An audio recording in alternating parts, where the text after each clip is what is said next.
Puncture भइल बा, puncture भइल बा बुलेट। बोला बोला शेरा वाली मैया की।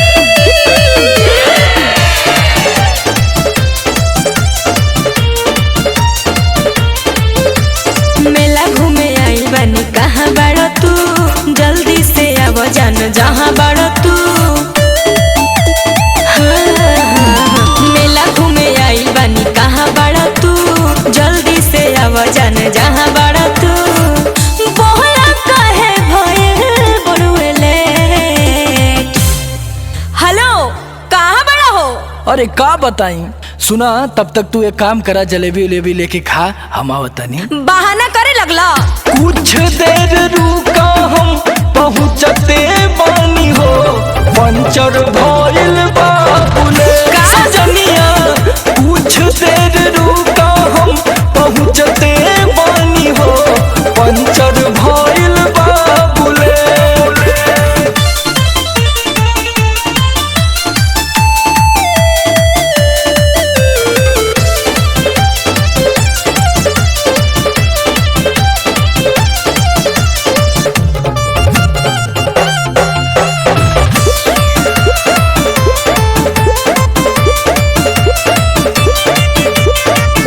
बेरी बेरी फोन करतिया माई हो, हाँ, नइखे बुझात का बहाना बनाए हो।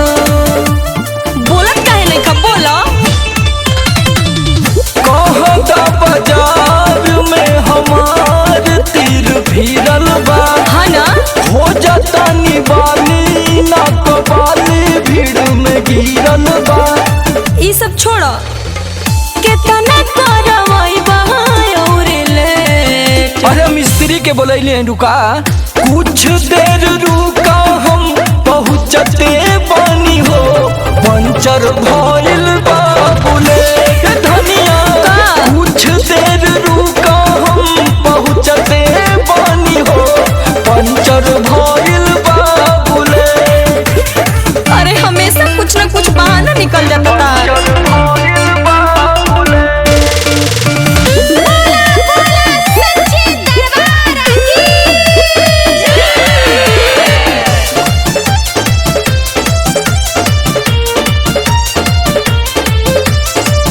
जाने कब कइल जाई दरसन हो, हाँ, बड़ी घबरातावे हमार मन हो। अरे हमर परेशानी काहे नहीं खा बुझत। करतनियास प्रकाश दूसर गाड़ी लई है, सचो हरा तू सवार ई समार तोहे मेला घुमई है। अरे जाए द छोड़ा, सुनो ना बदला दूसर डेट। यहू ससुर की आजा पंचर होके के रहल। कुछ देर रुका हम पहुँचते बानी हो, पंचर भइल बा